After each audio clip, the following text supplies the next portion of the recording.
Hello guys, मेरा नाम है Vicky and I have completed my graduation as a bachelors of engineering. So guys, आज के इस ट्यूटोरियल के अंदर हम लोग डिस्कस करने वाले हैं मोंगोडीबी के बारे में। तो मोंगोडीबी होता क्या है, कैसे इसे यूज़ किया जाता है, कैसे इसका इंस्टॉलेशन किया जाता है, सब कुछ हम इस वीडियो के अंदर स्टेप बाय स्टेप देखने वाले हैं। तो सबसे पहले मैं आप लोगों को यहाँ पर शो करके दिखा देता हूँ, जैसे कि मैंने इस मोंगोडीबी को 6 चैप्टर में डिवाइड करके रखा है। तो सबसे पहले हमारा चैप्टर होने वाला है जो इंट्रोडक्शन होने वाला है उसके अंदर। तो उसके बाद हमारा सेकंड चैप्टर है स्ट्रक्चर ऑफ मोंगोडीबी। देन हमारा थर्ड चैप्टर होने वाला है इंस्टॉलेशंस के बारे में। उसके बाद हमारा फोर्थ चैप्टर है क्राउड ऑपरेशन के बारे में, जैसे कि create, read, update and delete. Then हमारा फिफ्थ चैप्टर होने वाला है क्वेरीज ऑन मोंगोडीबी। कौन कौन सी क्वेरीज हमारे है इस मोंगोडीबी के अंदर, वो हम लोग देखने वाले 5 चैप्टर के अंदर। उसके बाद हमारा 6 चैप्टर होने वाला है एग्रीगेशन इन मोंगोडीबी। सो गाइस, इस तरह से हमारा जो पूरा का पूरा सिलेबस है और मोंगोडीबी का यहाँ पर मैंने शो करके आप लोगों को दिखा दिया है। तो गाइस, अभी तक आप लोगों ने इस यूट्यूब चैनल को सब्सक्राइब नहीं किया है तो जल्दी से जाकर सब्सक्राइब कीजिए और मेरे को सपोर्ट कीजिए गाइस। तो गाइस, अभी अभी मैंने इस यूट्यूब चैनल को चालू किया है, अभी मतलब 2-3 ही वीडियो मैंने अभी इस यूट्यूब चैनल पर डाले, तो प्लीज़ सपोर्ट कीजिए गाइस। तो दोस्तों, इसके बाद हम क्या करने वाले, स्टेप बाय स्टेप देखने वाले हैं, जैसे कि मोंगोडीबी का इंट्रोडक्शन। तो मोंगोडीबी क्या होता है इसके बारे में हम जानते हैं सबसे पहले। तो यहाँ पर व्हाट इज़ डेटाबेस, डेटाबेस क्या होने वाला है ये हमें जानना ज़रूरी है मोंगोडीबी की जानने से पहले।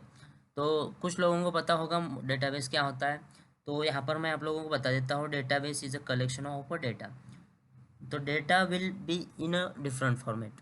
जो डेटा होता है हमारे पास कलेक्शन के अंदर, वो जो किसी भी फॉर्मेट में हो सकता है, लेकिन यहाँ पर स्ट्रक्चरल डेटा ही स्टोर किया जाता है मोंगोडीबी के अंदर। The like structural data, unstructured data और सेमी स्ट्रक्चरल डेटा, इस तरह से हमारा डेटा होता है।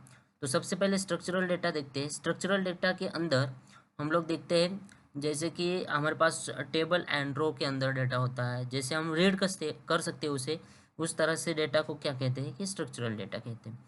उसके बाद होता है हमारे पास अनस्ट्रक्चरल डेटा। अनस्ट्रक्चरल डेटा कैसा होता है, जैसे कि हमारे पास वीडियो हुआ, ऑडियो हुआ, फोटोज हुए, कुछ इमेजेस हुए, कुछ पीडीएफ्स हुए, कुछ इस तरह से जो डेटा होता है उसे कहते हैं अनस्ट्रक्चरल डेटा, उसे कोई भी स्ट्रक्चर नहीं होता है। उसके बाद आता है हमारे पास सेमी स्ट्रक्चरल डेटा। जैसे कि सेमी स्ट्रक्चरल डेटा के अंदर क्या होता है कि सेमी स्ट्रक्चरल डेटा के अंदर होता है हमारा स्ट्रक्चरल और अनस्ट्रक्चरल दोनों टाइप का डेटा हमारे पास होता है, उसे कहते हैं सेमी स्ट्रक्चरल डेटा।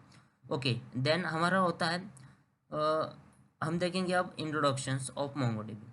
तो इंट्रोडक्शन ऑफ मोंगोडीबी हमारा जो फर्स्ट चैप्टर उसके अंदर हम डिस्कस करने वाले हैं।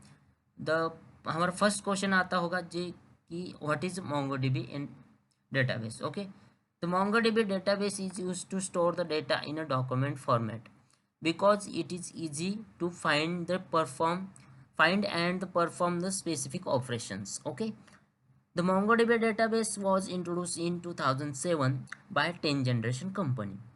Then the MongoDB database easy to modify. जो डेटाबेस होता है मोंगोडीबी का हमारा, जो उसे हम इजीली मॉडिफाई कर सकते हैं।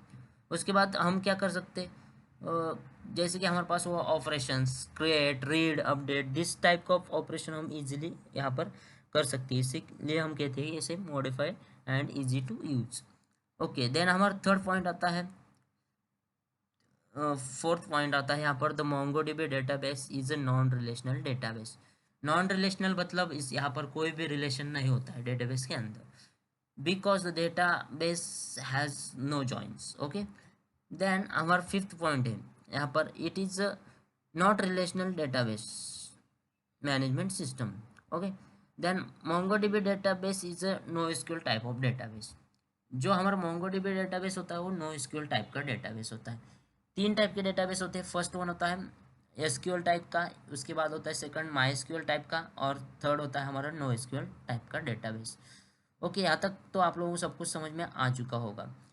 तो उसके बाद होता है जो हमारा मोंगोडीबी का डेटाबेस होता है वो किसके अंदर स्टोर होता है, की और वैल्यू के अंदर उसे स्टोर किया जाता है।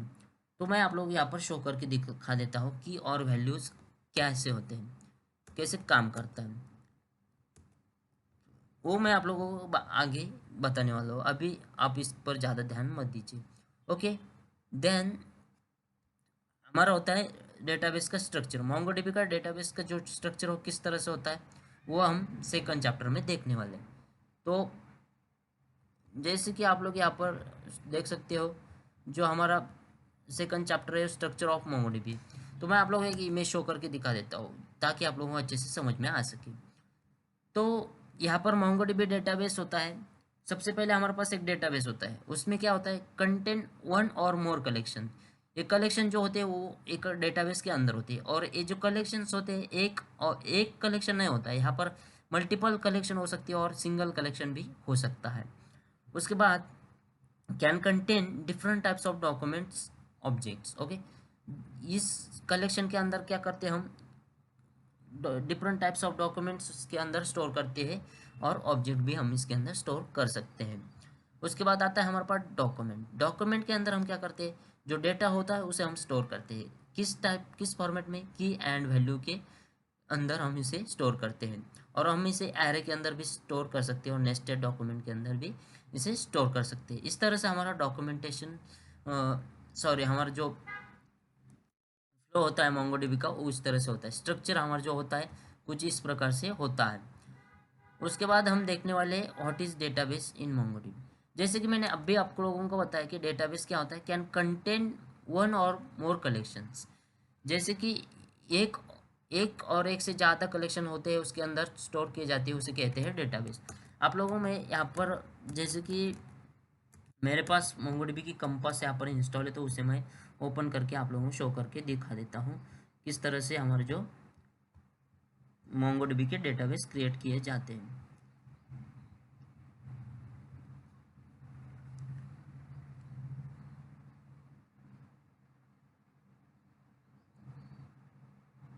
ये होता है हमारा एक टूल्स जो मोंगोडीबी की तरफ से हमें प्रोवाइड किया जाता है। इसके थ्रू हम इस मोंगोडीबी को डीबी डेटाबेस को इजीली हैंडल कर सकते हैं। तो यहाँ पर शो आप लोगों को दिखाई दे रहा होगा, यहाँ पर हमारा होता है डेटाबेस। ऊपर देख सकते हैं आप, यहाँ पर इसे कहते हैं डेटाबेस। उसके अंदर हमारे कुछ कलेक्शन यहाँ पर मैंने क्रिएट करके रखे हैं। जैसे कि माई लॉगिन हुआ, माई लॉगिन एक कलेक्शन है, उसके अंदर जो कलेक्शन है वो क्रिएट करके मैंने रखे हैं, और उस कलेक्शन के अंदर हमारे जो डॉक्यूमेंटेशन है कुछ इस प्रकार से होते हैं। ये देख सकते हैं हमारे पास यहाँ पर कुछ डॉक्यूमेंटेशन होते हैं। इस तरह से हमारा स्ट्रक्चर होता है मोंगोडीबी का। देन हम डिस्कस करने वाले हैं उसके बाद हम क्या करेंगे, यहाँ पर इंस्टॉलेशन करेंगे मोंगोडीबी का कि कौन कौन से टूल हमें ज़रूरी है मोंगोडीबी का डेटाबेस हैंडल करने के लिए।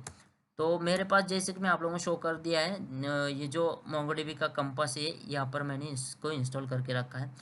कैसे इंस्टॉल करना है वो भी आप लोगों को शो करके दिखा देता हूँ। और हमें एक और टूल की ज़रूरत पड़ती है यहाँ पर इंस्टॉलेशन के अंदर, वो होती है हमारे पास शेल, मोंगोडीबी का शेल होता है।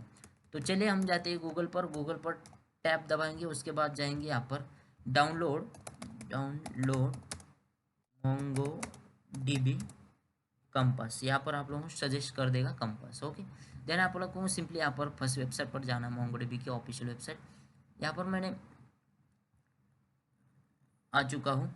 उसके बाद आप लोगों के यहाँ पर जिप पैकेज का यहाँ पर शो कर देगा, लेकिन हमें MSI यहाँ पर डाउनलोड कर लेना है कुछ नीचे जाने के बाद।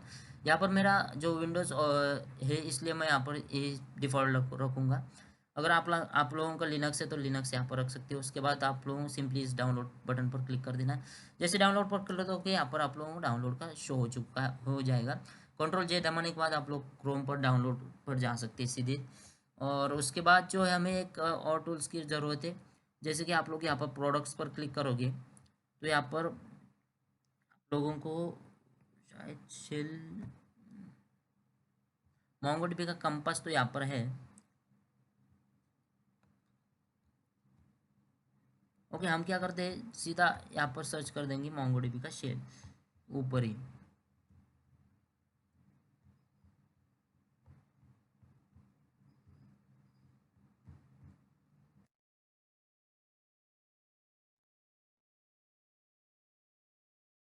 सीधा हमारा जाएगा मोंगोडीबी के शेल की जो ऑफिशियल वेबसाइट है उसके अंदर।